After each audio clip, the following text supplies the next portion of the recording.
Eli Drake.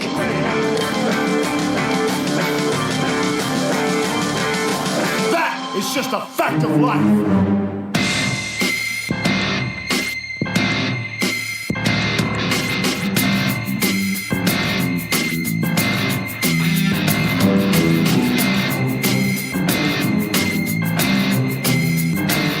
Here we are, Wrestling Perspective 2.0. I'm Dennis Farrell, and sitting in the big chair, the new co-host, the first time we record, Eli Drake. Eli, welcome. It's the biggest chair, and I can't help but feel like a guest right now. But I assure you I will make this my show in no time. I am so excited. As you know, here's a story for the fans out there. I was Petey Williams' little tag-along buddy, which every show has these tag-along guys. And me being an Eli fan, I see him walk around all the time. Never going to bother him because he's at his place of work. And the one time Petey finally comes up and, asks you to do an interview, it's like Christmas time for me, so this is even cooler. Well, now I'm your little follow-around buddy. So, now you get to switch roles and everything works out. But, this whole thing is kind of full circle for me because, let's be honest, this show played a part in me getting fired from Impact. But here I am, making it work for me. And on to better and bigger. Can I at least say, in the last time we'll ever talk about this, I felt horribly. And when it came out, I immediately reached out to you. And I think there were two times where I kind of feel like I won your respect. And that was, when the news broke and all that stuff, I reached out and apologized and asked what I could do. And I think the second time was you had said something about intergender wrestling, which we'll talk a little bit about it from a fan's point of view later, where I was on the show defending you and you happened to hear it. I don't know if I asked you to listen or something like that, but you listened to it, and I kind of came to I might have been one of the only people to come to your fences. And I think that's kind of where I won your respect. Well, I think it was just there wasn't kind of, hey, well, that happened, see ya. I guess the fact that you kind of reached out after that. But at the same time, I can't hold you responsible. I'm saying what I'm saying, and I'm responsible for it. And I don't really shy away from that. It's kind of, it's one of the things that's been me shooting myself in the foot throughout my career. But at the same time, I'm also holding on to my integrity. I'm also holding on to my principles and my values and the way that I feel about things. At the same time, if you really boil it down, the whole thing that happened was really just a misunderstanding because somebody printed one piece of the interview out of context. And so I have to assume that that's all that was read or all that was heard, seen, whatever. And that's what led to what ultimately ended up happening as my demise at Impact, even though I was planning on leaving, 45, 50 days after that. So I think it was just a misunderstanding. After we talked it all out and figured it all out, we were able to move on. Actually, I'll be in Las Vegas this weekend while Impact's there because I'll be hanging out with some of the guys and girls that I'm still close friends with. There we go. All right, let's talk some news and stuff. Biggest news of the week, Chris Jericho loses the AEW title. Not like in a match, but I guess the story goes, he's in Longhorn, eating, comes out, the limo goes to pick somebody else up, comes back to grab him, the belt's gone, files a police report, missing. He finally gets it back today. Someone turned it in because they, and I'm doing the finger quotes, found it on the side of the road. Belt worth $30,000, Eli. Could you ever imagine leaving, if you're held responsible for a belt like that, just leaving it in a limo? Holy shit. It's funny because before we got on the air here, you'd mentioned this to me, and I was like, wait, how do you lose it already? I thought you meant in a match. But now that I'm thinking about it, I didn't know any details. You're giving me these as we go. He was at a Longhorn with the title. Longhorn. That's a little weird. Longhorn. Longhorn's a fine establishment, but what are you taking the title in there for? Like, if you were at Tao, or you were at Boa, or something like that, I get it. High class place. You want to show off it at the Longhorn. What are we doing? Look, I'm dumbfounded because if I'm being held personally responsible for something that's $30,000, I'm either having it on my lap or it's in a briefcase handcuffed to my wrist, and I'm having security guards walk me everywhere I'm going. That's how paranoid I would be. Well, then again, with the way my day trading's been going this week, I feel like I've dropped $30,000 belt myself in a limo. So you kind of got to keep your eye on things like that. I would be the type. Because, see, when I first won the Impact title, I took it to a club with me, and I was like, we're going to get some pictures taken. This is going to be sweet. And the promoter that I knew, not wrestling promoter, club promoter, he was like, hey, bring the title with you. It'd be awesome. I'll get pictures with you and the girls, whatever. So we ended up doing that, but that thing did not leave my sight. I think at the one time that I even set it down, I think I set it with my jacket over top of it. So at least if I left with one thing, I was leaving without it all, and something would have keyed me in, oh shit, I got to go back and get that. Well, hang on, that's interesting because that might be the most, and I listen to a lot of your interviews, but that might be the most fanboy thing I've ever heard you say was, I took my belt with me to a club to celebrate. Dude, that's awesome. Well, it wasn't actually my idea, but I'll take the credit. But no, I've got a friend, Noe, he's a club promoter around here. I go out with him every now and then.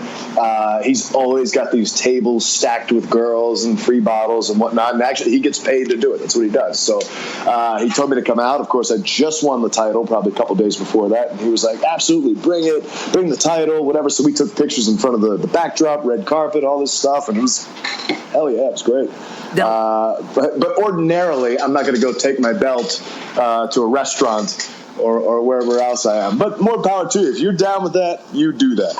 Now, we've talked many times, and you're so far into industry, in the wrestling industry, you don't really have much time with acting and day trading to be a fan of wrestling. But you grew up a wrestling nerd like us. And every interview I've ever really heard you do, you don't really talk about your wrestling roots.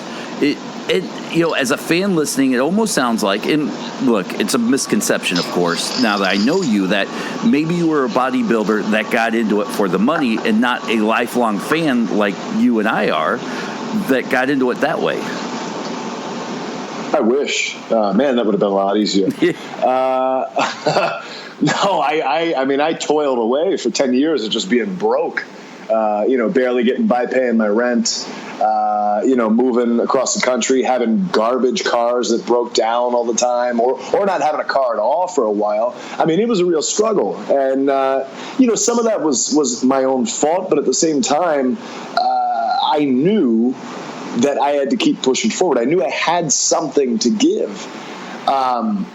But man, when I hear about some of these guys who just, 21, they just scoop me up, and I'm like, God damn, like, how different would things have been if they just picked me up at 21 because I was huge and jacked, or I knew somebody or whatever? Man, that'd be amazing. But it was never that. It was always a labor of love, and it was always me starving through my 20s just to get here. At what point, though, did you find yourself watching it less as a fan and then either starting to watch it as a wrestler picking apart things or just fading out of? Because I'm finding myself doing that now where there's just so much wrestling I would love to watch. I don't have time. And I find myself now, especially if I watch it with someone like Pete, and he'll be like, oh, this guy's going to do a flip here, and he does a flipper. That's a botch move. You could tell when he does. It changes the way I watch wrestling. Yeah, see, I haven't watched wrestling as a fan since 2003. Now, I don't know if that's because that's when I entered the business, and maybe there's some subconscious competitive thing in me where, like, I don't want to be a fanboy to the other guys that I'm technically competing against for a job. Or if it's just the fact that all my favorite guys pretty much went away around 2003, and I feel like that's when the product kind of, for WWE, it kind of fell off for me a little bit at that point. That's when they started doing dumb stuff like HLA and the Katie Vick stuff and just a bunch of... They took the Attitude Era and made it raunchy and gross because they lost their biggest stars. And it just got really weird and bastardized. And then after that, you got the PG thing. And I was never an indie guy. I never even paid attention to the indies. I didn't care for the indies because on the indies, there was never a concentration on promos or characters or talking. So, like, even if you'd watched Ring of Honor back in 2002, 2003, it was just a bunch of guys who were great wrestlers. Wonderful. But, like, that doesn't do much for me. I got into wrestling for the characters. I got into wrestling because I liked these very developed characters, bigger, larger-than-life personalities. And so I think around 2003, and again, like I said, I don't know if it's because WWE lost their guys that I was really into, which is The Rock and Austin, and I think everything else just kind of fell off from there. Or if it was just the fact, or maybe it's both of these things, that I was in the business and I felt like I'm competing with all these guys. So I'll check in from time to time, but I'm not going to sit here and mark out over a bunch of guys that essentially, in a way, I'm working with, but I'm also competing against. I talk about the Jericho thing. I ask you that to set up this discussion about championship belts. If you've seen the AEW championship belt, it's aesthetically beautiful. But when I saw it, and I'm going to bitch a little bit later about AEW in the streaming service they're using because it was horrible. I'm 41 years old. I got my first wrestling pay-per-view in 10 years, not counting WWE Network stuff. And I'm going to take someone to task here in a minute, but I saw the belt on Jericho's shoulders, and it just looked big and gaudy and took away from the moment. Now, as a guy who, A, is in the business, B, has held many belts around the world, are you a belt snob when it comes to, like, the aesthetic looks of a championship belt? Yeah, I mean, I guess in a way. I mean, honestly, I don't mean to say anything bad about the title because I literally have it sitting on my shelf right now. But the very title that I had in Impact, I'm kind of disappointed over the fact that, like, they just kind of slapped the Impact thing over it. I understand why they did, because they were getting the new one made. They had to, kind of fix it in the moment.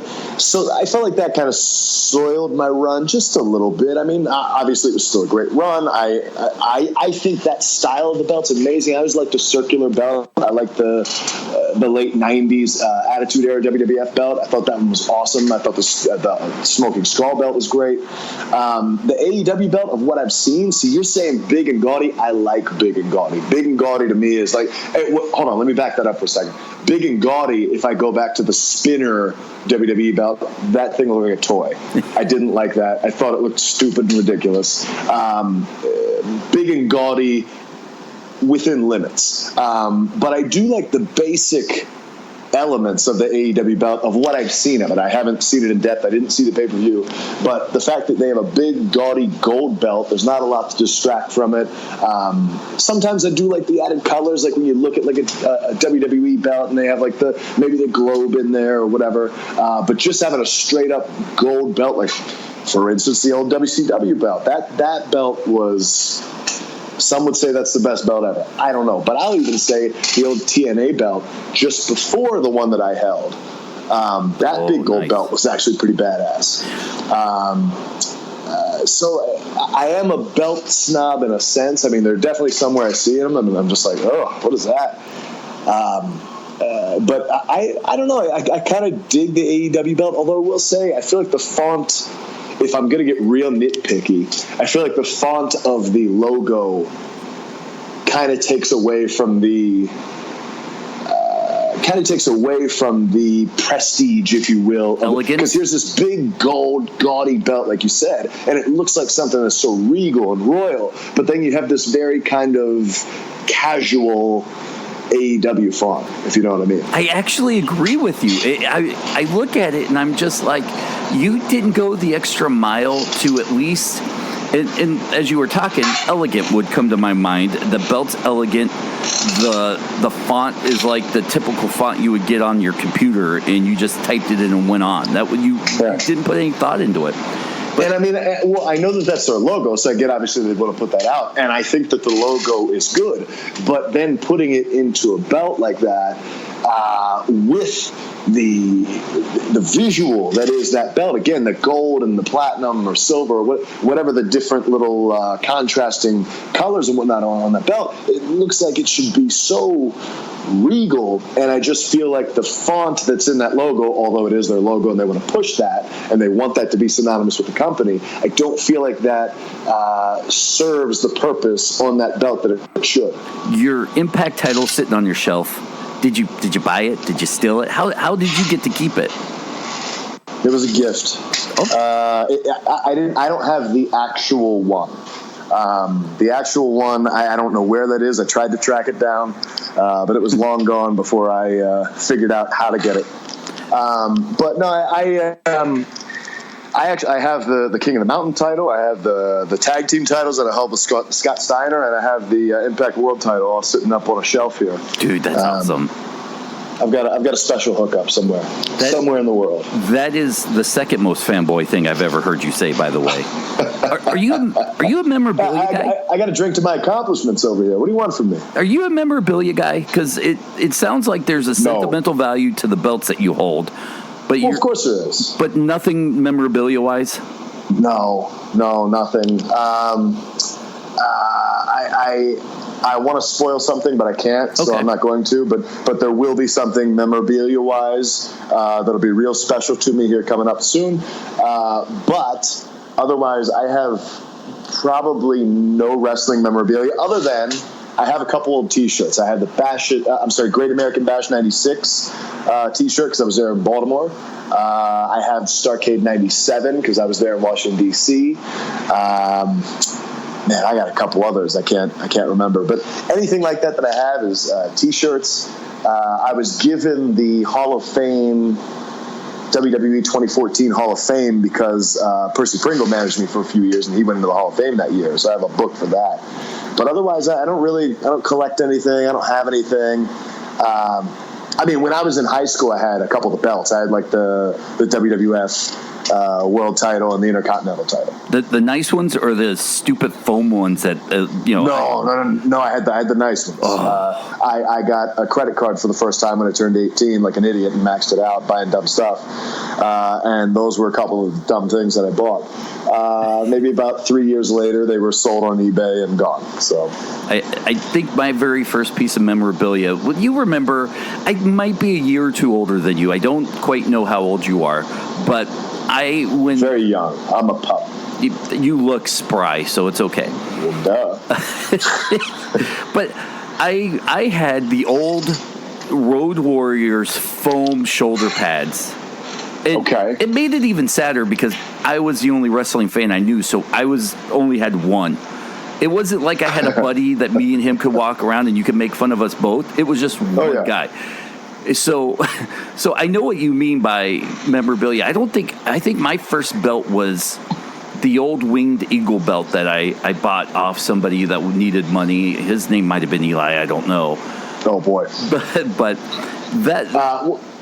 Well, see, I had a bunch of stuff when I was a kid. Now, if you're talking kid, that's different because I'm playing with all this stuff. But as an adult, I have nothing. I'm not a collector of much of anything that I can think of. To me, having the belts is just kind of like these are trophies of, a company trusted me to carry their banner, if you will, in a sense. And so it's kind of like having a trophy for, winning the Boston Marathon or something like that. So I keep them up and out, and it's my career. I'm very proud of what I've done. So hell yeah, I have them displayed. That's cool. Especially knowing Petey, and Petey's not like that. He's just throw everything in a box, and when I need it, I'll dust it off and pull it out kind of guy, which blows me away because if I had an action figure of myself or the cool headdress that him and Scotty wore when he was little Petey Pump, and I don't think he got to keep his X Division title, but still, that'd have been on a mantle somewhere showing it off. Oh, absolutely. And I mean, this was always... See, I wanted to actually have the title. Like, I read Austin's book and stuff like that, and he talked about, like, when he won the Intercontinental title and then when he lost it and all that stuff, and he was talking about, like, I want to keep this belt. And I was willing to pay Impact, like, hey, I just want to keep this belt. But I guess that there was some sort of deal. I don't know how it worked out exactly, but I think that they... I don't know, but somehow the belt went away when the new one came in. Well, and we haven't talked much about this because you're now with the NWA, an organization I grew up watching. I was, in my formative wrestling years, I lived in Atlanta, so this is like super cool for me that I'm doing a podcast now with somebody from the NWA. Are you going through links to maybe try to figure out a way, if you become the NWA World Champion, to procure your own belt? Oh, absolutely. Yeah, I'm already. It's already been in the back of my mind for the last couple months, ever since I signed. Just thinking, okay, well, what's the next title that's going to be thrown up there? And if that's the one, then that's the one. But by the way, while we're talking about it, shameless plug here, Atlanta TV tapings for the NWA. September 30th. I'll be there on the 29th, though. September 30th and October 1st. So if you haven't gotten your tickets, I think they're already sold out general admission, but get your VIPs, everybody. Yes, you can go to store@nationalwrestlingalliance.com to get the tickets. See, I'm prepared on my part, but yeah. There you go. General admission sold out. You can still get the VIP tickets. It's $100 per day, and it's not like, it's just a ticket. A, you get first pick of whatever seat you want. B, you get these really cool meet and greets where they get to meet you. They get to meet Nick Aldis. They get to meet Billy Corgan, by the way, who, that alone, I'd pay $100 alone just for like 5 minutes with the lead singer of Smashing Pumpkins. Right, you're talking about a musical icon. I was listening to this guy's music when I was a freshman in high school. And I was never a big, I have a very eclectic mix of music, but I would say my main stuff I listen to is like hip hop and R&B. But that Tonight song in 1979 and that whole damn album, man, that was like an anthem of my freshman year in high school. So that's crazy, the fact that he's even offering himself up for the meet and greet. Like you said, I think more than worth the price of admission just with that alone. But yeah, I think actually, speaking of which, I think reading his social media the other day, I think he said that even though general admission's sold out now, they might be able to squeeze in a few more seats. I'm not sure, so I would say stay tuned. There's a possibility that if you haven't gotten them yet, you might be able to. Don't hold me to that. In my mind, this is just nerdy wrestling fan Dennis talking to you. In my mind, I picture yourself going back and forth in negotiations with NWA, and then all of a sudden your phone rings, and it's Billy. He's like, Billy, or Eli, hi, it's Billy. Why don't you just sign with us? And how do you say no when Billy Corgan calls you? Tell me it went down something like that. Just lie to me. It was just like that. It was exactly. And at that point, I had no choice. That's how it happens, right? I mean, when Billy Corgan calls your cell phone, and even Petey, every time we did the podcast and, he came up, he still gushes like a 16-year-old girl. At the time, Billy came up to him at TNA and told him he was one of his favorite wrestlers. I mean, come on. Well, yeah, Well, yeah, if any celebrity of that stature told me that, I'd be excited about that too. Let's move on now and talk about another topic. This was something I wanted to wait to a later show to get to, but I feel like this is a pretty good show. We're getting to know each other. It's like our first date almost. Where I'm kind of getting my paces here at this point. Going good so far? You having fun? This is an awful time, but good. I'll get better. It's not you, it's me.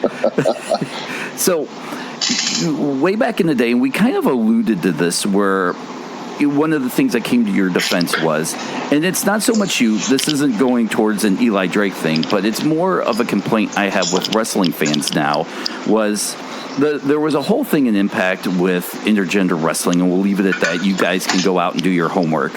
And I went on the podcast and defended you. It's not just you, but anyone else who was just kind of said, not a big fan of intergender. I personally am not a fan of intergender wrestling. I like women's wrestling. To me, you can interchange intergender wrestling with hardcore wrestling, attacks, stuff like that. It just doesn't do anything for me. But this new trend in wrestling now, at least social media-wise, is fans bullying wrestlers into agreeing with their point of view, where it blows my mind that if a wrestler comes out and says, you know what, I don't like the color orange, or I don't like, hardcore wrestling, and then all the hardcore wrestlers somehow band together and shame this guy into having to like their opinion, and it blows my mind now. Well, that's all of social media at this point. That's Twitter. It's funny because it's just like the Chappelle special that I just watched the other night. It's like it's the Twitter audience. It's the loud, verbose minority just yelling out. But I mean, look, if anybody wants to do intergender wrestling, I say do it. Do your thing. Do whatever you want. I don't care, but I don't want to do it. I don't think that it makes sense for what I want to do, where I want my character, my career to go. And look, I do the bar wrestling shows every now and then, and we always do dumb, silly stuff. And I do stuff that I would never, ever do on TV. But that's the difference. If you're going to do a show with serious storylines, and you can have comedy that fits, but if you're having completely ridiculous superpower things, or fire, throwing a Street Fighter like fireball in your match, or you're doing dumb stuff like it's really taken away and killing what you're doing. And people always say, well, the cat's out of the bag, people know it's not real. Well, that's the dumbest thing I've ever heard, because everybody knows that every TV show on TV isn't real, but at the same time you still get involved with it because they're not rubbing it in your face. When you rub it in people's face that it's not real, and you're giving them the wink and the smile, you're taking them out of it. Now there's a small audience, which you could look at as a large audience, but I think in the grand scheme of things, a small audience who's into the ironic parody wrestling in a sense. And I think that intergender wrestling falls under, generally, not always, there are exceptions, but in general, parody wrestling falls into, intergender wrestling falls into the category of parody for me. And the reason for that is, take the greatest, our show, be it not real, is a show that's based in some level of reality as a sports presentation. It's a dramatic sports presentation, but at the same time, nonetheless, the actual combat in the ring is supposed to be within the rules of the wrestling universe, be a sports presentation. And with that being the case, it has to align with what is real in our world. If LeBron James suddenly decides to go play in the NBA, he's not going to be scoring only 30 points a game or whatever he's doing now. He's going to be scoring like 100 or more points a game. What other women's sports do we have? If you take the greatest tennis player in the world and put him against Serena Williams, even she will tell you, she's even said it herself, he will murder her. There's actually videos. You can go look it up on YouTube and watch women even trying to return the serve of a man. Just trying to return the serve. And they couldn't even return the serve half the time. That's the case. There's just, it's not a sexist thing. This is just truth. This is how the body works. This is how men and women work. We have more testosterone. We have bigger bone density. That's how it is. You can't do anything about that. I agree with you from the aspect of also that you have to protect your own character. You cannot trust the Eli Drake character to people in booking rooms where, and this isn't, against anybody else, but they're going to do what's best for their show or get them to Monday or Tuesday. They're not really worried about what's best for Eli Drake, today, tomorrow, or when he leaves the company. So you have to protect you in that character. For sure. I am my business. And I mean, look, is there a way that we could have made it work? Sure. Possibly. Yeah, I think so. But if that way of making it work isn't me just murdering a chick, I mean, unless she, like Awesome Kong, I'll do it. I'll go for it. Because that I believe. China, albeit she's not here with us anymore, but if she was, I could buy that. Because she was huge. She was big. She's bigger than half the dudes. Actually, probably more than half the dudes who are working anywhere in the world right now. It just has to look and be believable. And people use the example, what about the Big Show and Rey Mysterio? I thought that was dumb too. And that's not to take anything away from either of those guys. I've worked with Big Show before. He was awesome. I worked with Rey Mysterio before. Awesome. They're both amazing. But it's stupid. It doesn't make sense. It's not believable. My brother's a great example. He's a casual wrestling fan. He's not super into it, but checks into it every now and then. When he sees something like that, he's like, this is so dumb, I want to turn the channel.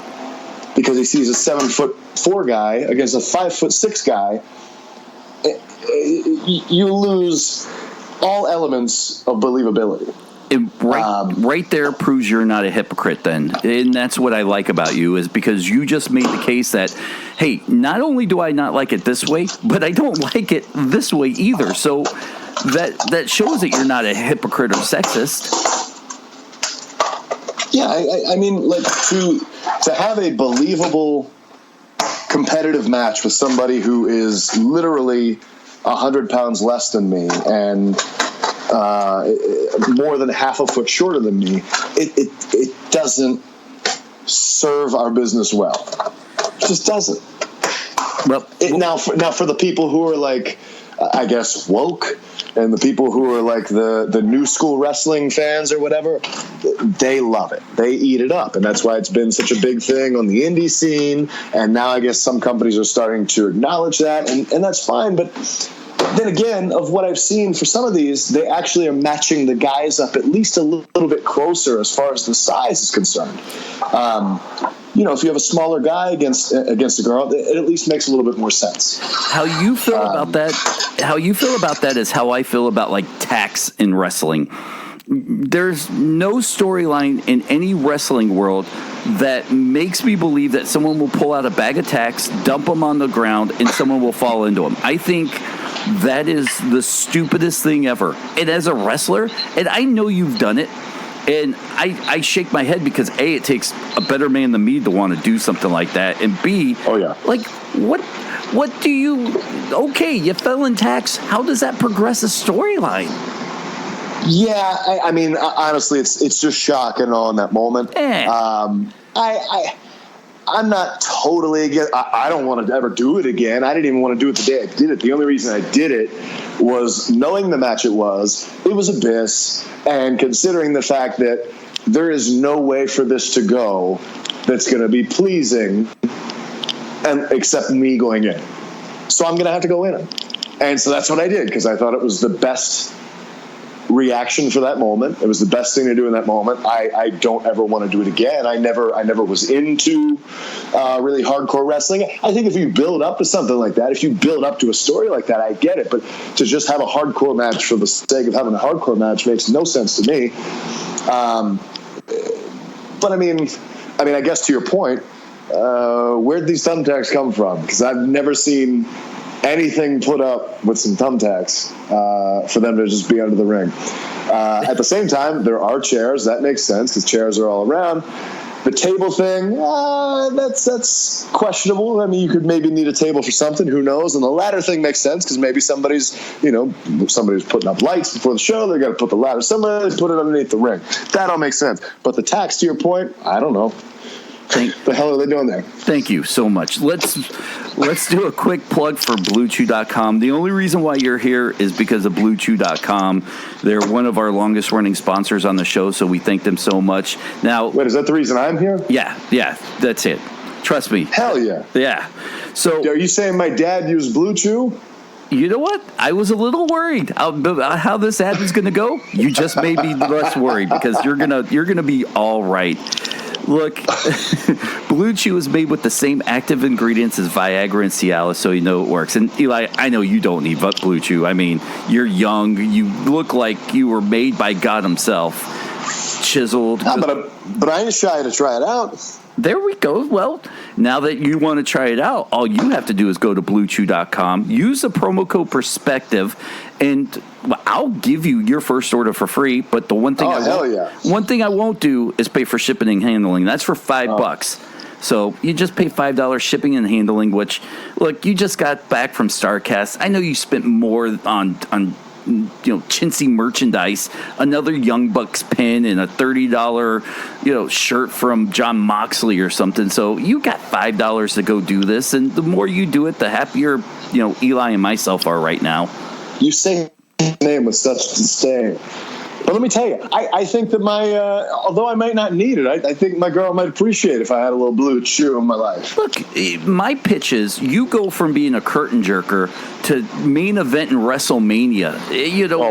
With Blue Chew, that's right. You no longer are you being a jobber in a 30-second match. You're an Iron Man 60-minute Shawn Michaels at the end of the night. Getting that clean 1, 2, 3 finish in the middle of the bed, which is weird because when you take Blue Chew, an actual ref will roll out from under it and count to 3 while our shoulders are pinned. Did you write the shit? No, I make it up as I go. All right, go ahead. You like it? I mean, it was all right. No ads. Hey, listen, it's our first date. I'm a little nervous, I don't want to scare you off. All right, let's not take it there. but Blue Chew, go get Blue Chew. And truthfully, I don't care if you use it or not. Put it in a drawer, take it, don't take it. Just go order it and keep the show going. That's all I worry about. That's talking about dates, talking about Blue Chew. Let's calm down over there. All right. So BlueChew.com, promo code Perspective, done online, no awkward doctor visits. You know the pitch. Go do it. No prescription either. No that's right. And you know what? If Eli Drake says he's down for it, you should be down for it too. Why not? There we go. That's the end of that ad. We're out. We're tapping out of that ad real quick there. It's getting weird. So let's get some fan questions out of the way. And when I threw it out there, Eli, I would have to say 99% of the questions, and hopefully next week, fans, you guys will be a little more different with the questions you ask. But the most question people asked me was, before signing with NWA, how close did you come to signing with AEW or anybody else? Well, you got to get personal right now. Okay. Well, let's see. We had a deal worked out, and then we didn't, and then we did again, and then we didn't. We just couldn't come to terms with everything, and then I actually also spoke with Joe Mercury at Ring of Honor, and that happened just before talking to Lagana and Billy about NWA. And at that point, it was kind of just weighing my options and seeing what was what. And I had been contacted by friends of mine who are in WWE, and they said, hey, you should probably let them know that you're available. And I was like, you know what? I was like, for the last 3 years, I've kind of jerked their chain. I was like, I'm going to ease off of that for right now. Because for 3 years, I was like, hey, I'd love to come over there. And they were like, great, we'd love to have you. And I was like, you know what? I'm going to stay where I am. And I was like, I don't want to keep being the boy who cried wolf. So wrestling blue balls? I didn't even bother reaching out to them. Did you give them wrestling blue balls? I guess so. Yeah, they had their Blue Chew all ready to go, and I didn't deliver. All right. And the other question we got, which I thought this was really cool, and by the way, we literally got 50 people asking that question about the AWA thing. So now that that's out of the way, we can ask other questions. AWA. I ain't that old. AEW. There we go. Now, the other question I got, which I really enjoy this, is how much say did you have an impact, and do you have at the NWA with the Eli Drake presentation? I mean, from impact, it was kind of built in because, okay, so it all goes to Lagana. Lagana was writing it at TNA when I got there. So I knew him from before, from Championship Wrestling from Hollywood. Because after he had left WWE, he was there for a little bit, helping put that show together. So he already knew what I could do. Plus, he'd seen some updated promos from me and whatnot. So it was kind of, I mean, they gave me a direction, but for the most part, I stayed with him whatever their parameters were. I kind of did my own thing. And so it kind of just remained that way as Impact continued forward. And then I mean, I can remember working with Sanjay or Jimmy Jacobs, and both of them on different occasions. I'll never forget this. After cutting one of my promos, because usually I was just one taken out, they were always like, God, literally, I think word for word from Sanjay was, you make my job so much easier. So I always appreciated that because I know not everybody was getting through one take. But for me, it's just kind of, man, if I know the direction I'm going, just give me a time limit and I'll go in there and I'll do what I need to do. And it's kind of been the same thing with NWA. So to this point, it's kind of just put a camera on me, give me a direction, and I'll take the wheel. There we go. Let's wrap this podcast up. Eli, do you have any dates, merch? Where can people find you, stuff like that? Oh, boy. I think I have a new T-shirt coming out on Pro Wrestling Tees here in just a couple days. ProWrestlingTees.com/Eli Drake. Of course, you can find me on Instagram and Twitter at the Eli Drake. I will be in North Carolina on September 21st. I forget which city. Let me look at that real quick on my calendar. Wilmington, Kenansville, technically, North Carolina. And then, of course, you'll find me at the NWA television tapings in Atlanta on September 30th and October 1st. Follow me on Twitter at Dennis77Farrell. I mean, everybody else does. Maybe one day I can talk to Eli Drake into following me. Come on. I'll consider it. Boy, you're going to make me work for this follow, aren't you? Isn't it weird on Twitter where like fans will be like, come on, Eli, follow me. And you're like, why? And I get that a lot too. People will be like, Dennis, will you follow me? Like look, I get that. I'm like borderline Z-list, if anything. But people will still be like, will you follow me? It's like, why? If you have to beg me to follow you, do I really want to follow you? Well, yeah, I don't know what I mean, obviously, I know the appeal is now they can take a screenshot of it and put it on their profile or whatever, but I don't know. I don't know what they're going to say. But half the time, I miss so much on my Twitter because I've deleted the app. So I have to actually go to the website to see anything. And so it's cut down my screen time on Twitter so much. So I don't see half the stuff that anybody says to me. But still, feel free to tweet me. Say whatever you want. And maybe I'll see it, maybe I won't. All right. Well, follow me on Twitter at Dennis77Farrell. Follow at Wrestling Perspective at WP_pod. Go to WrestlingPerspectivePodcast.com. Anywhere you get your podcast, that's where Wrestling Perspective is. As we usher out the old P.D. Williams fans and bring in now the new Eli Drake fans, it's going to be a different show and kind of more of what you heard. Some news, a lot of talk, banter back and forth. Well, let's not usher them out. Let's convert them, baby. Ooh, I like it. All right, guys, Wrestling Perspective. We'll see you next week.